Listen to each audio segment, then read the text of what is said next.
Good morning students हम लोग अपना लाइफ प्रोसेस चैप्टर देख रहे थे, लेकिन उसमें इंट्रोडक्टरी पार्ट आपका रह गया है क्योंकि वो ऑलरेडी चैप्टर स्टार्ट कर दिया था ऑफलाइन हमने स्कूल में, तो इसकी वजह से आपको इंट्रोडक्टरी पार्ट में नहीं मिल पाया है। तो आज हम उस चैप्टर का इंट्रोडक्टरी पार्ट ही करेंगे, ठीक है। देखो, हमारा चैप्टर है लाइफ प्रोसेसेस। तो इस चैप्टर में हमें समझना ज़रूरी ये है कि व्हाट इज़ लाइफ प्रोसेसेस। बेटा, life processes are life supporting processes. क्या बोला मैंने? Life supporting processes are called life processes. Life को सपोर्ट करने वाली प्रोसेसेस को हम लाइफ प्रोसेसेस कहते हैं। बहुत सिंपल है बेटा। Those processes which supports are life is called life processes. Simple, life supporting processes are called life processes. तो ऐसे कौन से प्रोसेसेस हैं और लाइफ सपोर्टिंग का क्या मतलब होता है ना, जिनके बिना हम रह लें, है ना। देखो सुनो, मेरी बात सुनो। लाइफ सपोर्टिंग मतलब लाइफ को सपोर्ट करने वाले, यानी जिनके बिना हम जिंदा ना रह पाए, ठीक है। तो यानी कि हमारे ये सर्वाइवल के लिए ज़रूरी है, ठीक है, नेसेसरी है ये, ठीक है। आगे चलो। तो कौन से ऐसे प्रोसेसेस है बेटा? First one is nutrition. Nutrition क्या होता है? It's an obtaining of food और intake of food.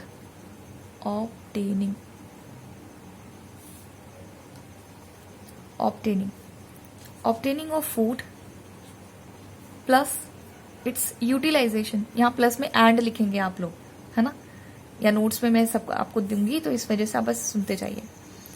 What it means obtaining of food and its utilization. क्यों यूटिलाइज करना है? To get energy. हम सब कुछ खाना इसीलिए तो खाते हैं ताकि हमें एनर्जी मिल सके। न्यूट्रिशन में आपने क्या देखा? न्यूट्रिशन एक ऐसा प्रोसेस है जिसमें आप क्या करते हैं? इनटेक ऑफ फूड करते हैं, उस फूड का यूटिलाइजेशन होता है बॉडी में और आपको मिलती है एनर्जी। आपने क्या खाया बेटा? आप क्या ऑब्टेन कर रहे हैं? फूड। आपके इसके लिए आपने पढ़ा था बचपन में एक चैप्टर कंपोनेंट्स ऑफ फूड। तो आप क्या खाते हैं फूड में? आप खाते हैं कार्बोहाइड्रेट। आप क्या खाते हैं? आप खा सकते हैं फैट, आप खा सकते हैं प्रोटीन। अगर किसी के मन में आ रहा है विटामिन एंड मिनरल्स और क्या कहते हैं, विटामिन मिनरल्स आ रहे हैं, तो वो सब बेटा डाइजेस्ट नहीं होते, वो एज इट इज एब्जॉर्ब हो जाता है। इस वजह से मैं यहाँ पे कॉम्पोनेंट के तौर पे लिख नहीं रही हूँ, ठीक है, although it is a component, ठीक है। तो कार्बोहाइड्रेट, फैट एंड प्रोटीन, इन सबको खा के आपको क्या मिलती है? एनर्जी। ओके, तो that's a process of nutrition. अब मुझे आप बताएं, अगर कोई इंसान फूड नहीं खाता, उसकी बॉडी में यूटिलाइजेशन नहीं होता, तो उसको एनर्जी नहीं मिल पाएगी। तो अब मुझे बताओ, अगर हम न्यूट्रिशन हमारी बॉडी में ये प्रोसेस ना हो या हम इसको फॉलो ना करें, तो क्या ये लाइफ को सपोर्ट करता है? यानी कि क्या अगर न्यूट्रिशन नहीं होगा तो क्या हम जिंदा रह पाएंगे? बेटे, हम जिंदा नहीं रह पाएंगे। इस वजह से क्या हो जाता है?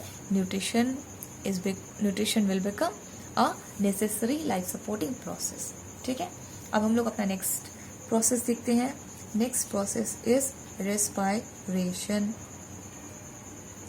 रेस्पायरेशन क्या होता है? It's an oxidation of food. Oxidation क्या होता है? Oxidation of food to release energy. Respiration एक प्रोसेस है जिसमें बॉडी कहती है आप हमें फूड ला के दीजिए, उसमें मैं ऑक्सीडेशन करूँगी। ऑक्सीडेशन मतलब एडिंग ऑफ ऑक्सीजन, उसमें मैं ऑक्सीजन मिला दूंगी, यानी फूड को ऑक्सीजन के साथ मिला के मैं तोड़ दूंगी, ब्रेक डाउन हो जाता है, यानी कि फूड को ऑक्सीजन की प्रेजेंस में तोड़ दिया जाता है और क्या बनता है? एनर्जी बनती है। और इसी एनर्जी के लिए तो हमने खाना खाया था। अंडरस्टैंड बच्चा? तो अब मुझे बताओ कि हम ऑक्सीजन कहाँ से लाएंगे? तो हम बॉडी को ऑक्सीजन देते हैं ब्रीदिंग के थ्रू। ब्रीदिंग में दो प्रोसेस आता है, पहला इनहेलेशन और second one is exhalation. Inhalation का मतलब होता है इनटेक ऑफ ऑक्सीजन और ऑक्सीजन रिच एयर। हम लोग एयर इनहेल करते हैं, उस एयर में ऑक्सीजन ज़्यादा रहती है, ठीक है। अब ऐसा नहीं है ऑक्सीजन हमारे एयर में ऑक्सीजन की अमाउंट ज़्यादा है, ठीक है। तो हमें एयर लेनी है इनहेल करते हैं उसमें से ऑक्सीजन का यूटिलाइजेशन हमारी बॉडी कर लेती है। ठीक है बच्चों, फिर देखो क्या हुआ, बॉडी ने बोला कि ठीक है, बॉडी को क्या मिल गया, ऑक्सीजन मिल गया, आपने इनहेल कर लिया, आपने इनहेल किया, बॉडी को ऑक्सीजन मिल गया, बॉडी आपने खाना खाया था, उस खाने को लेकर ऑक्सीजन जो आपने दिया उसको लेकर के उसने एनर्जी दे दी। एनर्जी के साथ बेटा ये कुछ वेस्ट प्रोडक्ट बनाती है, जैसे CO2 बनाती है और थोड़ा वाटर बनता है। तो क्या हो जाता है, तो क्या होता है कि हमें इसको भी रिमूव करना है। हमारी बॉडी में CO2 का कोई काम नहीं है, और ये आपके वाटर का काम है बेटा, लेकिन वो जो एज अ वेस्ट प्रोडक्ट बना हुआ है तो थोड़ा बहुत मॉइस्चर उड़ जाता है, थोड़ा बहुत आपका जो वाटर रहता है वो थोड़ा बहुत मॉइस्चर के तौर पे उड़ जाता है। तभी आप देखो, कभी आप एक्सेल करके देखो तो आपको क्या मिलेगा, जैसे आप कभी कोई चीज़ फ़ोन क्लीन करें, आप कोई ग्लासेस क्लीन करें, आप ऐसे एक्सेल करिए तो एक एयर निकलती है, उस एयर के साथ कुछ मॉइस्चर निकलता है, तब आप उसे कपड़े साफ कर पाते हैं, है ना, यानी मॉइस्चर आ रहा है। तो एक्सेल क्या करेंगे, CO2, क्योंकि इट्स अ वेस्ट प्रोडक्ट, और क्या है, थोड़ा बहुत मॉइस्चर के तौर पर आपका वाटर भी निकल जाता है। ठीक है, तो ये सिस्टम हो गया रेस्पिरेशन का। अब मुझे बताइए, अगर रेस्पिरेशन नहीं होगा तो क्या आप सर्वाइव करेंगे? बिल्कुल नहीं करेंगे, क्योंकि रेस्पिरेशन ही आपको फाइनली एनर्जी दे रहा था, और रेस्पिरेशन नहीं होगा तो आपको एनर्जी नहीं मिलेगी, और एनर्जी नहीं मिलेगी तो आप कोई काम नहीं करेंगे, इवन आप खाना भी नहीं खा पाएंगे, खाना खाने में भी एनर्जी लगती है। ठीक, so respiration is the life supporting process. Third one is transportation. Transportation of what? Transportation कौन करता है? पहले ब्लड को माइंड में रख लो। ट्रांसपोर्टेशन में हेल्प कौन करता है? ब्लड। ठीक है, ब्लड क्या करता है बेटा? ब्लड की जितना चीज आपने खाया है ना, उसको ले जाने का काम करता है ना, ये ट्रांसपोर्टिंग व्हीकल की तरह काम करता है। आपने खाना खाया, उसको सेल तक पहुंचाने के लिए कौन आएगा? ब्लड आएगा। आपने अभी ऑक्सीजन ली थी, उसको ले जाने के लिए कौन आएगा? ब्लड आएगा। फिर आपने जो CO2 बाहर एक्सेल करी है, उसको भी लाने के लिए कौन लेकर आया था? उसे कौन लेकर आया था? ब्लड लेकर आया था। ठीक है, तो ब्लड एक ट्रांसपोर्टेशन का काम करता है। तो यानी कि अगर हम कह दें कि हमारी बॉडी में ट्रांसपोर्टेशन ना हो, तो इसका मतलब कि आप जो भी फूड खाएंगे वो सेल तक नहीं जाएगा, सेल रेस्पिरेशन नहीं करेगा, आप जो O2 लेंगे वो आपके एक एक सेल तक नहीं जाएगा, और आप फिर वेस्ट मटेरियल बनने की बात ही नहीं होती। कहने का मतलब ये है कि आपका जो प्रोडक्ट है वो तो तब मिलेगा ना जब आप उसे फूड और ऑक्सीजन दे पाएंगे। और हमने बोला ट्रांसपोर्टेशन मटेरियल जो आपके पास है, ट्रांसपोर्टिंग मटेरियल ब्लड, वो आप काम ही नहीं कर रहा। अगर वो काम नहीं कर रहा तो फूड और आपका ऑक्सीजन पहुंचेगा नहीं बॉडी में। इसका मतलब ट्रांसपोर्टेशन भी हमारी बॉडी का एक एसेंशियल पार्ट है, ये प्रोसेस है। अगर हम ट्रांसपोर्टेशन नहीं करते हैं, हमारी बॉडी में ट्रांसपोर्टेशन नहीं होता है, तो हमारी लाइफ सपोर्ट नहीं करेगी, डेथ हो जाएगी।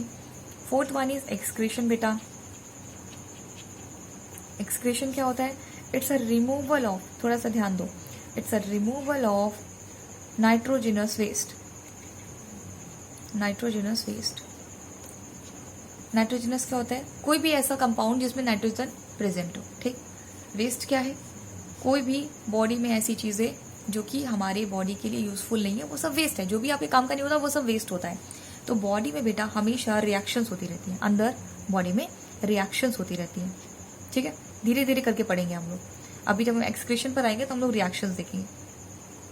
रिएक्शंस होती हैं, वो रिएक्शंस, उन रिएक्शंस को हम मेटाबॉलिक रिएक्शन कहते हैं।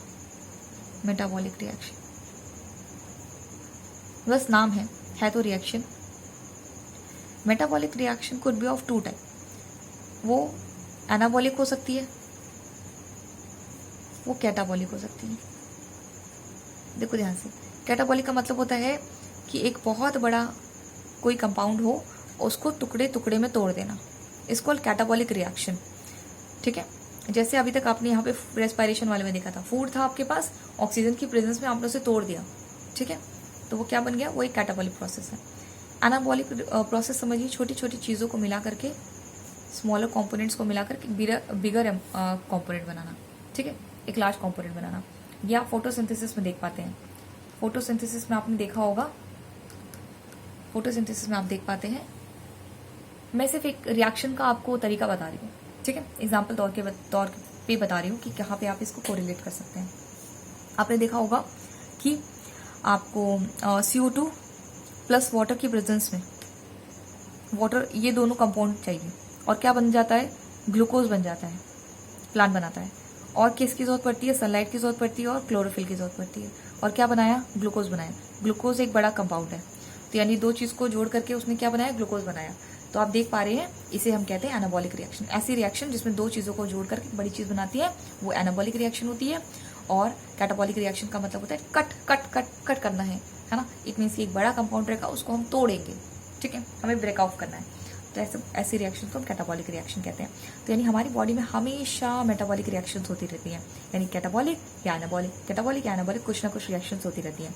इन्हीं को हम मेटाबॉलिक रिएक्शन कहते हैं। तो मेटाबॉलिक रिएक्शन जब बेटा होती है तो बहुत सारा वेस्ट प्रोड्यूस होता है, ठीक है। उन्हीं वेस्ट को हम नाइट्रोजनस वेस्ट कह रहे हैं। एक आपको ये भी पता होगा कि जब आप फूड लेते हैं, फूड आपकी बॉडी से, फूड में से जो भी आप खाते हैं, जो भी आपने खाना खाया, तो उसमें से कार्बोहाइड्रेट, प्रोटीन, फैट निकाल लिया जाएगा, फिर इनका डाइजेशन कर लिया जाएगा, फिर आपको एनर्जी दे दी जाएगी, ठीक है। और इस फूड में जो अनडाइजेस्टेड फूड होगा, जिसको आपने खाने में, जिसमें से कुछ आपको नहीं मिला, सारा आपने मटेरियल निकाल लिया, सारा कार्बोहाइड्रेट, प्रोटीन, फैट निकाल लिया, तो हम इसे क्या करते हैं, इसे हम इजेक्ट आउट कर देते हैं। इसे हम इजेशन के प्रोसेस से बाहर कर देते हैं, रिमूव कर देते हैं, ठीक है। ये भी एक वेस्ट मटेरियल है, तो फीसेस के तौर पर आप इसे बाहर कर लेते हैं, ठीक है। इसे कॉमन सादी भाषा में हम लोग क्या कहते हैं, पॉटी कहते हैं। तो क्या हो गया, आपने अनडाइजेस्टेड वेस्ट को बाहर कर दिया, ठीक है, फीसेस आपने बाहर कर दिया, ठीक है बेटा। लेकिन ध्यान दो, यहाँ पे जो अनडाइजेस्टेड फूड था ये कभी किसके पास नहीं गया था, इसको कभी ब्लड ने नहीं लिया था, इसको कभी ब्लड ने नहीं लिया था, और ना ही लेकर के सेल तक पहुंचाया था। इसमें कोई भी ब्लड का रोल नहीं है, ठीक है। यानी कि प्रॉपर सिस्टम में पड़ा हुआ है। ध्यान दो, हमने आपको ये कहा कि ये प्रॉपर सिस्टम में पड़ा हुआ है।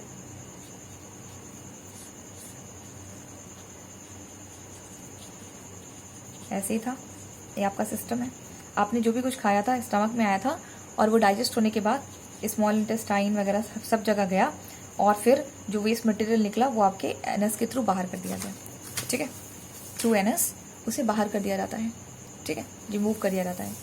और देखो, यहीं पर कुछ ब्लड सप्लाई होती है, हर जगह ब्लड सप्लाई होती है, और जो इंपॉर्टेंट मटेरियल्स होते हैं, न्यूट्रिएंट्स होते हैं, वो ब्लड ले लेती है, और जो भी चीज़ नहीं लेती वो एज अ वेस्ट आप इसको अपने बॉडी से रिमूव कर देते हैं। जो आपका ब्लड सप्लाई रहता है, ब्लड इंपॉर्टेंट मटेरियल्स को ले लेता है डिफ्यूजन के प्रोसेस से, और जो वेस्ट होता है उसको हम लोग इजेक्ट कर देते हैं, ठीक है।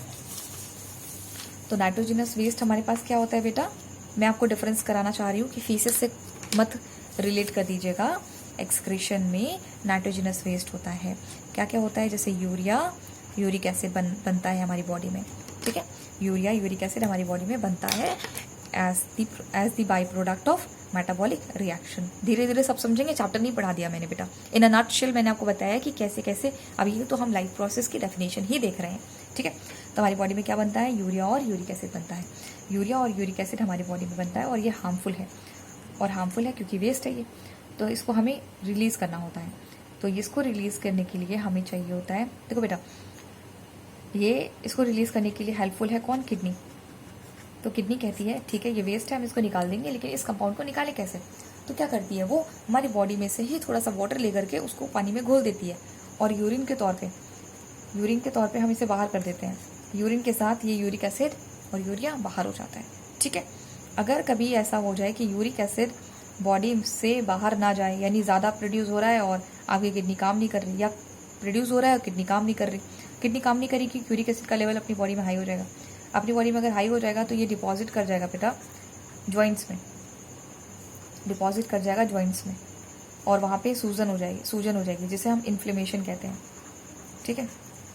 वहाँ पे इन्फ्लेमेशन हो जाएगी, और इन्फ्लेमेशन दर्द भी करती है, ठीक है, जॉइंट्स आपके पेन करेंगे, और ऐसी बीमारी को हम कहते हैं गाउट या गठिया, ठीक है। तो इसका मतलब ये है कि आप ये समझ पा रहे हैं कि यूरिक एसिड अगर बना है, यूरिया और यूरिक एसिड बना है, तो यूरिक एसिड और यूरिया दोनों को ही बॉडी से रिमूव करना बहुत ज़्यादा ज़रूरी है।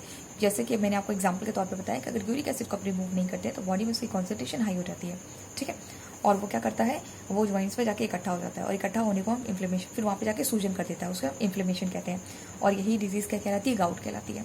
और ऐसा भी हो सकता है कि किडनी अपना फंक्शन कम कर दे, जब कंटेंट हाई हो जाएगा तो किडनी अपना फंक्शन कम कर देगी। अगर किडनी अपना फंक्शन कम कर देगी तो कभी कभी प्रेशर ऐसा भी हो जाता है कि किडनी फिर फेलियर हो जाती है, इतना बर्डन उठा नहीं पाती क्योंकि वो काम नहीं कर पा रही है।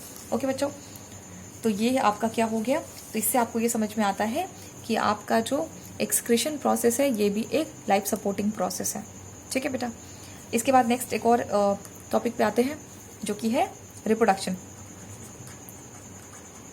रिप्रोडक्शन मतलब होता है प्रोडक्शन ऑफ न्यू ऑर्गेनिज्म, है ना, नए ऑर्गेनिज्म को प्रोड्यूस करना, इसे कहते हैं रिप्रोडक्शन। तो बेटा आपने देखा होगा कि अब आप खुद मुझे बताइए कि रिप्रोडक्शन एक लाइफ सपोर्टिंग प्रोसेस है कि नहीं। अगर न्यूट्रिशन नहीं होता तो हम मर जाते, रेस्पिरेशन नहीं होगा तो हम मर जाएंगे, ट्रांसपोर्टेशन नहीं होगा तो हम नहीं सर्वाइव करेंगे, एक्सक्रीशन में भी वही हाल है। तो आप मुझे बताएं, रिप्रोडक्शन अगर नहीं होगा, किसी ऑर्गेनिज्म का एक नया प्रोजेनी नहीं बनता, एक नया बेबी नहीं बनता, तो क्या वो लोग सर्वाइव नहीं करेंगे? बिल्कुल सर्वाइव करेंगे। आपने देखा होगा ऐसे बहुत सारे कपल्स होते हैं, इनफर्टाइल कपल्स होते हैं जिनके बच्चे नहीं होते लेकिन वो सर्वाइव करते हैं, वो जिंदा है। इसका मतलब क्या है कि रिप्रोडक्शन एक लाइफ प्रोसेस नहीं है, लाइफ सपोर्टिंग प्रोसेस नहीं है। इट्स जस्ट अ प्रोसेस, है ना, ये एक प्रोसेस है लेकिन लाइफ सपोर्टिंग प्रोसेस नहीं है। ओके, आपको रिप्रोडक्शन की कोई जरूरत नहीं है अगर जिंदा रहना है तो, राइट, इसके बिना भी काम चल जाएगा। तो इसका मतलब ये क्या है, लाइफ सपोर्टिंग प्रोसेस नहीं है।